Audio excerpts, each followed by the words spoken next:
Hello everyone, welcome back to my vlog. ಏನು ವಿಷಯ ಅಂದರೆ ಆಲ್ರೆಡಿ ನಿಮಗೆಲ್ಲ ಗೊತ್ತಿರುತ್ತೆ.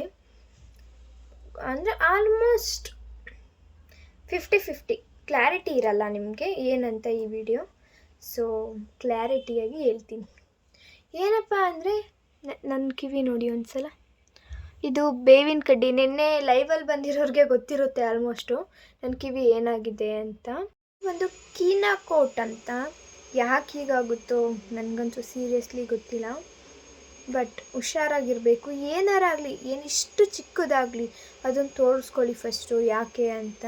ಅದು ಚಿಕ್ಕದು ದೊಡ್ಡದಾಗುತ್ತೆ. ನಾನು ಜಸ್ಟ್ ಇದನ್ನು ಏನೋ ಅಂದ್ಕೊಂಡು ಸುಮ್ಮನಾದೆ, ಹೋಗುತ್ತೆ ಅಂತ. ಇದು ನೋಡಿ ಹೋಗಲಿಲ್ಲ. ಎಲ್ಲರೂ ಪಾಪ ಕೇಳ್ತಾ ಇದ್ದೀರಾ, ಪ್ರೀತಿನ ಏನಾಯಿತು ಅಂತ.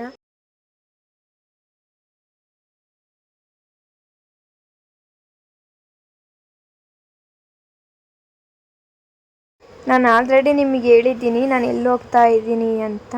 ಹಿಂಗೂ ಫ್ರೀ ಟಿಕೆಟ್ ಅಲ್ವಾ ಅಂತ ಬಸ್ಸಲ್ಲೇ ಜರ್ನಿ ಮಾಡಿದೆ. ಜಾಲಹಳ್ಳಿ ಟು ತುಮಕೂರು ಅಷ್ಟೇ, ತುಂಬ ಲಾಂಗ್ ಏನಲ್ಲ. ನಾನು ಊರಿಗೆ ಹೋಗ್ಬೇಕಾದ್ರೆ ಒಂದು ಆಂಟಿ ನನಗೆ ಹೇಳಿದ್ದು. ಸೊ ಈ ಥರ ಅವ್ರಿಗೂ ಆಗಿತ್ತಂತೆ. ತುಮಕೂರು ಡಿಸ್ಟಿಕ್ ಹಾಸ್ಪಿಟಲ್ಗೆ ಹೋಗು, ಅಲ್ಲಿ ಚೆನ್ನಾಗಿ ನೋಡ್ತಾರೆ, ಅಲ್ಲಿ ಇಂಜೆಕ್ಷನ್ ಮಾಡ್ತಾರೆ ಅವರು. ಸೊ ಅದು ವಾಸಿ ಆಗುತ್ತೆ ಅಂತ ಹೇಳಿದರು. ಅನ್ಎಕ್ಸ್ಪೆಕ್ಟೆಡಾಗಿ ಸಿಸ್ಟರ್ ಸಿಕ್ಕಿದ್ರು. ತುಂಬ ದಿನ ಆಗಿತ್ತು ನೋಡಿ, ತುಂಬ ದಿನ ಏನು ವರ್ಷಗಳೇ ಕಳೆದಿತ್ತು. ಸೊ ಅವ್ರ ಜೊತೆ ಇರೋ ಮೆಮೊರೀಸು ಎಲ್ಲ ಯಾವಾಗಲೂ ನೋಡ್ತಾ ಇರ್ತೀನಿ ಅಂತ ತೋರಿಸ್ತಾ ಇದ್ರು. ಸೊ ನೋಡಿ, ಯಾವಾಗ ಒಂದು 7 years, may be 6 to 7 years back ಯಾವ ಥರ ಇದ್ದೀನಿ ಅಂತ. ಬಟ್ ಚೆನ್ನಾಗಿದೆ. ಅವಾಗ ಹೆಂಗಿದ್ದೀನೋ ಇವಾಗಲೂ ಹಂಗೆ ಇದ್ದೀನಿ ಅನಿಸುತ್ತೆ ಮೇ ಬಿ. ಸೊ ನಾನು ಒಬ್ಬಳೇ ಕಾನ್ಫಿಡೆಂಟಾಗಿ ಹೋಗಿದ್ದೆ. ಆವಾಗ ಇವರು ಸಿಕ್ಕಿದ್ರು ಪಾಪ. ಚೆನ್ನಾಗಿ ಮಾತಾಡಿಸಿ ಅವರೇ ಪಾಪ ಇಂಜೆಕ್ಷನ್ನು ಕೊಡಿಸ್ಬೇಕಾರೆ ಬಂದಿದ್ದರು. ಅವರು ಸ್ವಲ್ಪ ಧೈರ್ಯ ನನಗೆ ಹೇಳ್ತಾ ಇದ್ದರು. ಸ್ಟಾರ್ಟಿಂಗು ಟ್ರಬಲ್ ಅಷ್ಟೇ. ಸ್ಟಾರ್ಟಿಂಗ್ ಸ್ವಲ್ಪ ಭಯ ಆಯಿತು ಅಷ್ಟೇ, ಏನಿಲ್ಲ, ಸ್ವಲ್ಪ ಭಯ ಆಗಿದ್ದಷ್ಟೇ. ಅಂದರೆ ತಲೆ ಸುತ್ತೆಲ್ಲ ಬರುತ್ತೆ ಅಂತ ಹೇಳ್ಬಿಟ್ರು.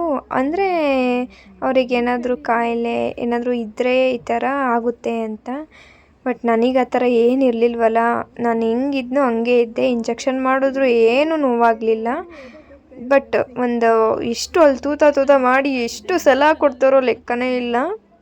ಅವರು ಸ್ಕ್ಯಾನಿಂಗ್ ಮಾಡ್ಸೋಕೆ ಹೋದರು, ನಾನು ಕಿವಿ ತೋರ್ಸೋಕೆ ಹೋದೆ. ಏನಾಗಿತ್ತು ಅಂದರೆ ಆಲ್ರೆಡಿ ಮಧ್ಯಾಹ್ನ ಆಗಿಬಿಟ್ಟಿತ್ತು. ಸೊ ಟೋಕನ್ ಎಲ್ಲ ಕ್ಲೋಸ್ ಆಗಿತ್ತು. ಸೊ ಹಂಗಾಗಿ 1 hour ವೆಯ್ಟ್ ಮಾಡಿ ಮತ್ತೆ ತಗೊಂಡು, ಇವಾಗ ಅಲ್ಲಿ ನೋಡಿದ್ರೆ ಅಲ್ಲೂ ಡಾಕ್ಟರ್ ಇರಲಿಲ್ಲ. ಅಲ್ಲೂ ಕೂಡ ವೆಯ್ಟ್ ಮಾಡ್ತಾ ಕೂತಿದ್ದೆ. ನನಗಂತೂ ಬೋರ್ ಹೊಡೆದೋಗ್ಬಿಡ್ತು. ನಿಂತ್ಕೊಂಡು ಸಾಕಾಗೋಯ್ತು. ಗೌರ್ಮೆಂಟ್ ಹಾಸ್ಪಿಟ್ಲ್ ಅಂದರೆ ಈ ರೇಂಜಿಗೆಲ್ಲ ಇರುತ್ತೆ ಅಂತ ನಾನು ಸೀರಿಯಸ್ಲಿ ಅಂದ್ಕೊಂಡಿರಲಿಲ್ಲ. ಬಟ್ ನಮಗೇನು ವಾಸಿ ಆಗಬೇಕಾಗಿತ್ತು ಅದು. ಫೈನಲಿ ಡಾಕ್ಟರ್ ಕೂಡ ಬಂದರು. ಸೊ ತೋರಿಸ್ದೆ, ಇಂಜೆಕ್ಷನ್ ಬರ್ಕೊಟ್ರು, ಹೋಗಿ ತೊಗೊಂಬನ್ನಿ ಅಂತ. ಸೊ ನಾನು ತೊಗೊಂಬಂದು ಕೂತಿದ್ದೆ. ಅವರು ಸ್ಕ್ಯಾನಿಂಗ್ ಮಾಡ್ಸೋಕೆ ಹೋಗಿದ್ರಲ್ಲ, ಅವ್ರಿಗೆ ಅಂತ ವೆಯ್ಟ್ ಮಾಡ್ತಿದ್ದೆ. ಅವ್ರು ಬರ್ತೀನಿ ಇರು ಅಂತ ಅಂದರು. ನಿನಗೆ ಕಾನ್ಫಿಡೆಂಟ್ ಇದ್ದರೆ ಓಕೆ, ನಾನು ಕೊಡ್ತೀನಿ ಅಂದರು. ಆದರೂ ಅವರು ಇದ್ದಾರಲ್ಲ ಅಂತ ನಾನು ವೆಯ್ಟ್ ಮಾಡ್ತಿದ್ದೆ. ಬಂದು ಕುತ್ಕೊಂಡೆ. ಒಂದಿಬ್ಬರು ಪೇಷಂಟ್ ಇದ್ದರು, ಅವ್ರನ್ನ ಚೆಕ್ ಮಾಡ್ತಾಯಿದ್ರು. ಪಾಪ ಅವರು ಕೂಡ ನೈಟೆಲ್ಲ ನಿದ್ದೆ ಮಾಡಿಲ್ಲ. ನಾನು ಇದೇ ಫಸ್ಟ್ ಟೈಮ್ ಅನಿಸುತ್ತೆ ಗೌರ್ಮೆಂಟ್ ಹಾಸ್ಪಿಟ್ಲಿಗೆ ಹೋಗಿದ್ದು. ನಾನು ಯಾವತ್ತೂ ನೋಡಿರಲಿಲ್ಲ ಇಷ್ಟೊಂದು ಕ್ರೌಡ್ ಇರುತ್ತೆ. ಆ್ಯಂಡ್ ಒಬ್ಬೊಬ್ರಿಗೆ ಒಂದೊಂದು ಥರ ಆಗಿರುತ್ತೆ. ಆ ನರಳಾಟ, ನೋವು ಎಷ್ಟೇ ಇದ್ದರೂ ಏನು ಯೂಸು ಅಂತ ಅನಿಸ್ಬಿಡುತ್ತೆ ಅದೆಲ್ಲ ನೋಡಿಬಿಟ್ರೆ. ನೋಡಿ ನನಗಾಗಿರೋದು ಅದು. ಇಂಜೆಕ್ಷನ್ ಮಾಡಿಸಾದ್ಮೇಲೆ ಯಾವ ಥರ ಆಗಿದೆ ಅಂತ ಸ್ವಲ್ಪ ನೀವೇ ನೋಡಿ, ಯಾವ ರೇಂಜಿಗಾಗಿದೆ ಅಂತ. ಸಿದ್ಧಲಿಂಗೇಶ್ವರ ದೇವಸ್ಥಾನಕ್ಕೆ ಹೋಗಿ ಗಂಟು ಕೊಟ್ಟಿದ್ದು. ಬಟ್ ಅದು ಇನ್ನೂ ದಪ್ಪ ಆಯಿತು. ಸೊ ಅದಕ್ಕೆ ಹಾಸ್ಪಿಟಲಿಗೆ ತೋರಿಸೋದೇ ಬೆಸ್ಟ್ ಅಂತ ಬಂದೆ. ಮಧ್ಯಾಹ್ನನೂ ಊಟ ಮಾಡೋಕ್ಕಾಗಿರಲಿಲ್ಲ. ಹಂಗಾಗಿ ಅಲ್ಲೇ ಬಸ್ ಸ್ಟಾಪಲ್ಲಿ ಊಟ ಮಾಡಿಕೊಂಡು ನಾನು ಬಸ್ ಹತ್ಕೊಂಡು ಮನೆ ಕಡೆ ಹೊರಟೆ. ಮನೆಗೆ ಬಂದ ನೋಡಿ ನಮ್ಮ ಸಿರಿ ಎಲ್ಲ ಸ್ಮೆಲ್ ನೋಡ್ತಾಳೆ. ಅಷ್ಟು ಅದು ಏನದು ಅಂದರೆ ಹಾಸ್ಪಿಟಲ್ದು ಸ್ಮೆಲ್ ಬಂದಂಗಿತ್ತು.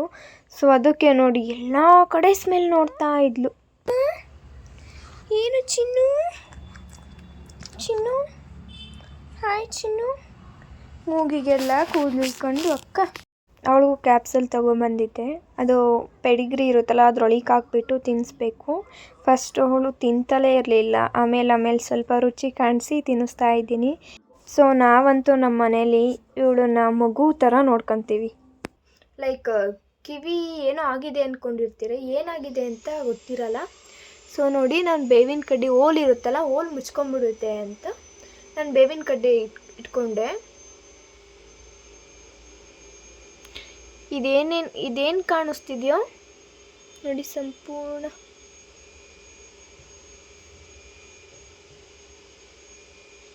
ಇದೆಲ್ಲ ಬ್ಲಡ್.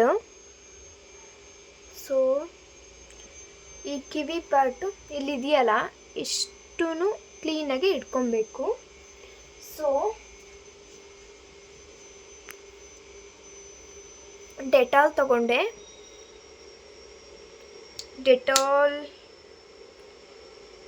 ಸ್ಯಾನಿಟೈಸರ್, ಇದು ಸ್ಯಾನಿಟೈಸರಲ್ಲಿ ರಿಮೂವ್ ಮಾಡೋಣ ಬನ್ನಿ. ಇದು ಜೆಲ್ ಸ್ಯಾನಿಟೈಸರು.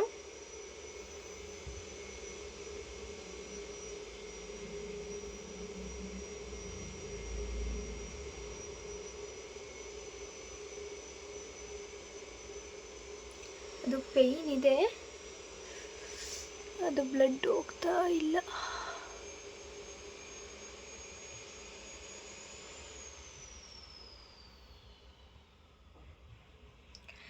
ತುಂಬ ತಲೆನೋವು ಬಂದಿತ್ತು, ಹಂಗಾಗಿ ಆಯಿಲ್ ಮಸಾಜ್ ಮಾಡ್ಕೊಂಡಿದ್ದೀನಿ. ಆಯಿಲ್ ಮಸಾಜ್ ಮಾಡ್ಕೊಂಡ್ಮೇಲೆ ಆವಾಗಲೇ ತಲೆ ಬಾಚಬೇಡಿ, ಅದು 1 ಅವರ್ ಆದಮೇಲೆ ತಲೆ ಬಾಚಿ.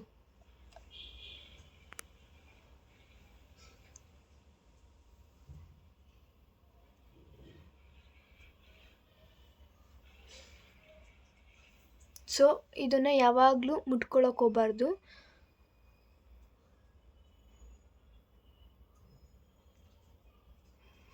ನಿಮಗೂ ಯಾವ ಥರ ಈ ಥರ ಆಗಿದೆಯಾ? ನಾನೊಂದ್ಸಲ ಸರ್ಜರಿ ಮಾಡಿಸಿದ್ದೆ, ಇದು ಸೆಕೆಂಡ್ ಟೈಮು ಈ ಥರ ಆಗ್ತಿರೋದು. ಸರ್ಜರಿ ಮಾಡಿಸಿ ಒಂದು 6-7 ಇಯರ್ಸ್ ಆದಮೇಲೆ ಈ ಥರ ಮತ್ತೆ ಬಂದಿದೆ. ಮತ್ತೆ ಇಂಜೆಕ್ಷನ್ ತಗೊತಾ ಇದ್ದೀನಿ, ಇನ್ನೂ 3 to 4 ಟೈಮ್ಸ್ ಮೇ ಬಿ ಹೋಗಬೇಕು ಅನಿಸುತ್ತೆ. ಸೊ ಕೇರ್ಫುಲ್ಲಾಗಿರಿ. ತುಂಬ ಚಿಕ್ಕದಿರುತ್ತಲ್ಲ, ಸ್ಟಾರ್ಟಿಂಗಿಗೆ ತೋರಿಸ್ಬಿಡಿ. ಒಂದು ವಿಷಯ ಏನಪ್ಪ ಅಂದರೆ, ನಿನ್ನೆ ಡಾಕ್ಟರ್ ಕೇಳಿದ್ರು ಬೇರೆ ಕಡೆ ಎಲ್ಲಾದರೂ ಗುಳ್ಳೆ ಗಂಟು ಈ ಥರ ಆಗಿದೆಯಾ ಅಂತ. ನಾನು ಇಲ್ಲ ಅಂದೆ, ನಾರ್ಮಲಾಗೇ ಇಲ್ಲ ಅಂದ್ಕೊಂಡೆ. ಬಟ್ ನಾನು ಮರ್ತುಬಿಟ್ಟಿದ್ದೆ. ನೋಡಿ, ಇಲ್ಲಿ ಒಂದು ಗಂಟು ಥರ ಆಗಿದೆ ಇಲ್ಲಿ. ನಾನು ಏನು ತುಕ್ಕ ಆಗಿರೋದಿದು ಅಂತ ಅಂದ್ಕೊಂಡಿದ್ದೆ. ಆ ಥರ ಎಲ್ಲಾದರೂ ಆದರೆ ಇಲ್ಲಿ ಬರೋ ಚಾನ್ಸಸ್ ಇರುತ್ತಂತೆ. ಸೊ ಹಂಗಂತ ಹೇಳಿದ್ರು, ನಾನು ಮರ್ತಿದ್ದೀನಿ. ನೆಕ್ಸ್ಟ್ ಸಲ ಹೋದಾಗ ಮತ್ತೆ 15 ಡೇಸ್ಗೆ ಒಂದ್ಸಲಿ ಹೋಗಬೇಕು, ಆವಾಗ ಹೇಳ್ತೀನಿ ಏನು ಸಜೆಸ್ಟ್ ಮಾಡ್ತಾರೆ. ಆ್ಯಂಡ್ ಏನು ಗೊತ್ತಾ, ನೋಡಿ ಇದು ತುಂಬ ದಪ್ಪ ಇತ್ತು, ಸ್ವಲ್ಪ ದಪ್ಪ ಆಗಿತ್ತು ಇನ್ನೂ. ಇವಾಗ ಇದು ಇಂಜೆಕ್ಷನ್ ತೊಗೊಂಡ್ಮೇಲೆ ಅಷ್ಟು ದಪ್ಪ ಅಂತ ಅನ್ನಿಸ್ತಿಲ್ಲ, ತುಂಬ ಚಿಕ್ಕದಾಗಿದೆ.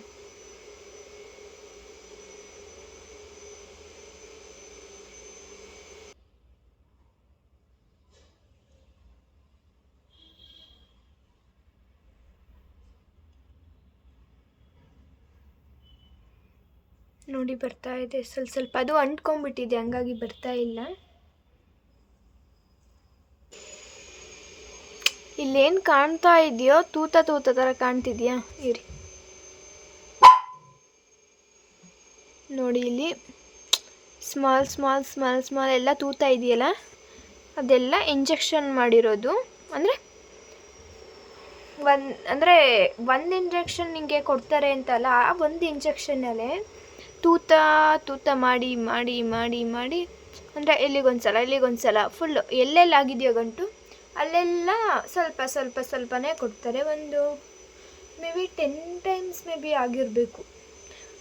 10 ಟೈಮ್ಸ್ 8 to 10 ಅನಿಸುತ್ತೆ ಕೊಟ್ಟಿದ್ದಾರೆ.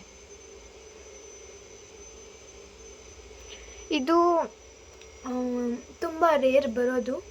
ಬಂದರೆ ನೋಡಿ ಈ ಥರ ಆಗುತ್ತೆ, ಒಂದು ಬರೋವರೆಗೂ ಅಷ್ಟೇ. ಸೊ ನಿಮ್ಗೇನಾದ್ರು ಆದರೆ ನಾನು ಸಜೆಸ್ಟ್ ಮಾಡ್ತಿರೋದು ಇಷ್ಟೇ, ಸ್ಟಾರ್ಟಿಂಗ್ಗೆ ಇಷ್ಟಿರುತ್ತೆ ಅಂದ್ಕೊಳ್ಳಿ, ಆವಾಗಲೇ ತೋರಿಸ್ಬಿಡಿ. ಅಂದರೆ ಇದು ದಪ್ಪ ಆಗಲ್ಲ, ಮೇ ಬಿ ಇಷ್ಟೇ ಇರೋದು, ಬಟ್ ಬರ್ತಾ ಇರುತ್ತೆ. ಸೊ ಹಂಗಾಗಿ ಈ ಇಂಜೆಕ್ಷನ್ ಕೊಡಿಸ್ಕೊಂಡ್ರೆ ಮೇ ಬಿ ಆಲ್ಮೋಸ್ಟ್ ಹೇಳಿದ್ದಾರೆ ಆಲ್ಮೋಸ್ಟ್ ಕ್ಯೂರ್ ಆಗುತ್ತೆ ಅಂತ ಹೇಳಿದ್ದಾರೆ. ನಾರ್ಮಲ್ ಹೆಂಗಿರುತ್ತೋ ಹಂಗೆ ಇರುತ್ತೆ ಅಂತ ಹೇಳಿದ್ದಾರೆ. ನೋಡಿ 1 ಡೇಗೆ ಪರವಾಗಿಲ್ಲ ನನಗೆ.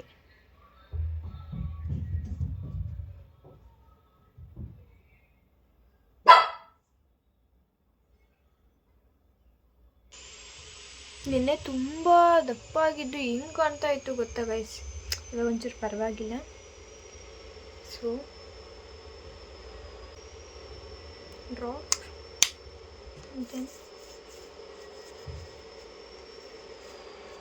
ಔಟ್ ಸೈಡ್ ಹೋದಾಗ ಎಲ್ಲಾದರೂ ಹೋದಾಗ ಏನಾದ್ರು ಟಚ್ ಮಾಡಿದ್ರೆ ಇಲ್ಲ, ನಾರ್ಮಲಾಗಿ ಔಟ್ಸೈಡ್ ಹೋದಾಗ ಎಲ್ಲ ಜಸ್ಟ್ ಚಿಕ್ಕದು ತೊಗೊಂಡು ಪಾಕೆಟಲ್ಲಿ ಇಟ್ಕೊಳ್ಳಿ.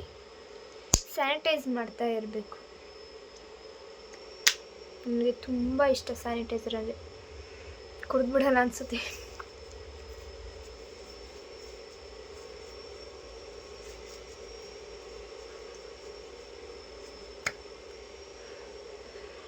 ಸೊ ಇದು ಏನಪ್ಪ ಅಂತಂದರೆ ಒಂದು ಕೀನಾ ಕೋಟ್ ಅಂತ. ಯಾಕೆ ಹೀಗಾಗುತ್ತೋ ನನಗಂತೂ ಸೀರಿಯಸ್ಲಿ ಗೊತ್ತಿಲ್ಲ. ಬಟ್ ಹುಷಾರಾಗಿರಬೇಕು. ಏನಾರಾಗಲಿ, ಏನಿಷ್ಟು ಚಿಕ್ಕದಾಗಲಿ ಅದನ್ನು ತೋರಿಸ್ಕೊಳ್ಳಿ ಫಸ್ಟು ಯಾಕೆ ಅಂತ.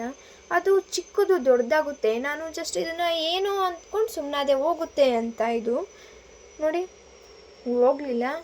ಎಲ್ಲರೂ ಪಾಪ ಕೇಳ್ತಾ ಇದ್ದೀರಾ ಪ್ರೀತಿ ಏನಾಯಿತು ಅಂತ. ಇಷ್ಟೇ ಆಗಿರೋದು. ನಾನು 7 years ಹಿಂದೆ ಸರ್ಜರಿ ಮಾಡಿಸ್ಕೊಂಡಿದ್ದೆ. ಆವಾಗ ಓಲು ಇಲ್ಲಿದೆಯಲ್ಲ, ಓಲ್ ಹತ್ರ ಗಂಟಾಗಿತ್ತು. ಅದು ಸರ್ಜರಿ ಮಾಡಿಸ್ಕೊಂಡಿದ್ದೆ. ಓಕೆ ಸರಿ ಆಯಿತು. ಮತ್ತೆ ಓಲ್ ಮಾಡಿಸ್ಕೊಂಡೆ. ಅಂದರೆ 2 ವರ್ಷ ಆದಮೇಲೆ, ಅದು ಗಾಯ ಮಾಯ್ಕೊಂಡ್ಮೇಲೆ ನಾನು ಮಾಡಿಸ್ಕೊಂಡೆ. ಅದು ಸರಿ ಆಯಿತು. ಈಗ ಮತ್ತೆ 6 years ಮೇ ಬಿ ಆಗಿರಬೇಕು ಆಲ್ಮೋಸ್ಟು. ಮತ್ತೆ ನೋಡಿ ಹಾಗೇ ಬೆಳ್ಕೊಂಡಿದೆ. ಮತ್ತು ಓಲ್ ಹತ್ರ ಅಲ್ಲ, ಅದ್ರ ಕೆಳಗಡೆ ಅಂದರೆ ಚುಚ್ಚಿದ್ವಲ್ಲ, ಅಲ್ಲಿ ಬೆಳ್ಕೊಳಕ್ಕಾಗಿಲ್ಲ. ಹಾಗಾಗಿ ಕೆಳಗಡೆ ಬೆಳ್ಕೊಂಡಿದ್ದೆ. ತುಂಬ ಜನಕ್ಕೆ ಈ ಥರ ಆಗಿರುತ್ತೆ ಮೇ ಬಿ. ಅದ್ರ ಕೆಳಗಡೆ ಬೆಳ್ಕೊಂಡಿದ್ದೆ. ಸೊ ಏನು ಮಾಡೋದು, ಇಲ್ಲ ಅವರು ನಾರ್ಮಲ್ ಥರ ಆಗುತ್ತೆ ಅಂತ ಹೇಳಿದ್ದಾರೆ. ಸೊ ನಿಮ್ಮ ಪ್ರೀತಿ ಹೀಗೆ ಇರಲಿ ಆ್ಯಂಡ್ ಸಪೋರ್ಟ್ ಮಾಡಿ. Please subscribe my channel and support ಮಾಡಿ ಅಂತ ಅಂದ್ಕೊಂಡಿದ್ದೀನಿ. ಆ್ಯಂಡ್ ಎಲ್ಲರಿಗೂ ಥ್ಯಾಂಕ್ ಯು. ಆ್ಯಂಡ್ ನಾನು ನೆಕ್ಸ್ಟ್ ವಿಡಿಯೋದಲ್ಲಿ ಏನು ಹೇಳ್ತೀನಿ ಅಂದರೆ, ನಮ್ಮ ಸಿರಿ ಆಲ್ರೆಡಿ ಕ್ರಾಸಿಂಗ್ ಬಂದುಬಿಟ್ಟಿದ್ದಾಳೆ. ಸೊ ಅದ್ರ ಬಗ್ಗೆ ವಿಡಿಯೋ ಮಾಡ್ತೀನಿ. ಇನ್ನೇನು 2 days ಮೇ ಬಿ ಅನಿಸುತ್ತೆ ಅಷ್ಟೇ. 2 days ಆದಮೇಲೆ ಅದ್ರ ಡೀಟೇಲ್ ಹೇಳ್ತೀನಿ. ಮೇಯ್ನ್ ಶಿಡ್ಸು ಆಗಲಿ, ಯಾವುದೇ ಡಾಗ್ ಆಗಿರಲಿ, ಡಾಗ್ ಪೇರೆಂಟ್ಸ್ ನೋಡ್ತಾ ಇದ್ದರೆ ಪ್ಲೀಸ್ ನನ್ನ ಅಕೌಂಟ್ನ ಫಾಲೋ ಮಾಡ್ಕೊಳ್ಳಿ. ಆ್ಯಂಡ್ ಅದ್ರ ಬಗ್ಗೆ ಎಕ್ಸ್ಪ್ಲನೇಷನ್ ಈ ಥರನೇ ಬಂದು ಹೇಳ್ತೀನಿ. ಅಷ್ಟೇ. ನೆಕ್ಸ್ಟ್ ಏನಪ್ಪ ಹೇಳೋಣ ಅಂದರೆ, ಇದಕ್ಕಿಂತ ಏನು ಹೇಳೋಕ್ಕೆ ಸಾಧ್ಯ ಹೇಳಿ. ಬಟ್ ಮೇಯ್ನ್ ಏನಪ್ಪ ಅಂದರೆ, ನೀವು ಸಪೋರ್ಟ್ ಮಾಡಿದ್ರೆ ನಾನು ಹಿಂಗೆ ನೀವು ಸಪೋರ್ಟ್ ಮಾಡಿದ್ರೆ ನಾನು ಈ ಥರನೇ ವಿಡಿಯೋ ಮಾಡ್ಕೊಂಡು ಹೋಗ್ತೀನಿ. ಬಟ್ ಸಪೋರ್ಟ್ ಮಾಡಲಿಲ್ಲ ಅಂದರೆ ನಾನು ಏನು ಮಾಡೋಣ ಹೇಳಿ. ನಾನು ಪಾಡಿಗೆ ನಾನು ವಿಡಿಯೋ ಮಾಡ್ಕೊಂಡೇ ಇದ್ದರೆ ಏನು ಕೇಳಿ. ಸೊ ನನಗೆ ಈ ಥರ ಆಗಿದೆ. ಸೊ ಬೇರೆಯವ್ರಿಗೂ ಈ ಥರ ಆಗಬಾರ್ದು ಅಂತ ಈ ವಿಡಿಯೋ ಮಾಡ್ತಾ ಇರೋದು. ಯಾವುದೇ ಏನು ಸಿಂಪತಿಗೋಸ್ಕರ ಅಲ್ಲ. ಬಟ್ ನನಗೆ ಈ ಥರ ಆಗಿದೆಯಲ್ಲ, ಬೇರೆಯವ್ರಿಗೂ ಆಗಿ ಆ ಥರ ನರಳಬಾರ್ದು ಅಲ್ವಾ. ಸೊ ಸ್ಟಾರ್ಟಿಂಗ್ ಇದ್ದಾಗಲೇ ಏನೇ ಆಗಿದ್ರೂ ಫಸ್ಟ್ ಹೋಗಿ ಡಾಕ್ಟರ್ ಸಜೆಸ್ಟ್ ಮಾಡ್ತಾರೆ, ಏನಾದರೂ ಅದನ್ನು ಫಾಲೋ ಮಾಡಿ ನೋಡಿ. ಈಗ ಅವಾಗ ಜಸ್ಟ್ ಇಗ್ನೋರ್ ಮಾಡಿದ್ದಕ್ಕೆ ಇಲ್ಲೇನೋ ಆಗೈತೆ ಅಂತ ಅವಾಗ ತೋರಿಸಿದ್ರೆ ಇದಕ್ಕೆ ಅಂತ ಹೇಳಿರೋರು. ನಾನು ಇಗ್ನೋರ್ ಮಾಡಿದೆ, ಅಯ್ಯೋ ಬಿಡು ಹೋಗುತ್ತೆ, ಹಂಗೇನೆ ನೋವಿರಲ್ಲ. ಗಂಟಾಗಲಿ ಇದಾಗಲಿ ಒಂಚೂರು ನೋವಾಗಲ್ಲ. ಅದು ಏನೂ ಆಗಲ್ಲ, ಸುಮ್ಮನೆ ಅದ್ರ ಪಾಡಿಗೆ ಅದು ಬೆಳ್ಕೊತಿರುತ್ತಷ್ಟೇ, ಸ್ವಲ್ಪನೂ ನೋವಾಗಲ್ಲ. ಸೊ ಅದಕ್ಕೆ ನೋವಾಗಲ್ಲ ಅಂತ ಬಿಟ್ಬಿಟ್ಟಿದ್ದೆ. ತೋರ್ಸೋಣ ಏನು ನೋವಾಗಿಲ್ವಲ್ಲ ಅಂತ ನೋಡಿದ್ರೆ ಈ ಥರ ಬೆಳ್ಕೊಂಡು ಹೋಗಿದೆ. ಸೊ ಏನೇ ಆಗಲಿ ನೀವು ಫಸ್ಟು ಡಾಕ್ಟರ್ ಸಜೆಸ್ಟ್ ಮಾಡಿ. So thank you. ಆ್ಯಂಡ್ ಬೇರೆ ಯಾವ ಥರ ವಿಡಿಯೋ ಮಾಡಬೇಕು ಅಂತ ಪ್ಲೀಸ್ ಕಮೆಂಟ್ ಹಾಕಿ.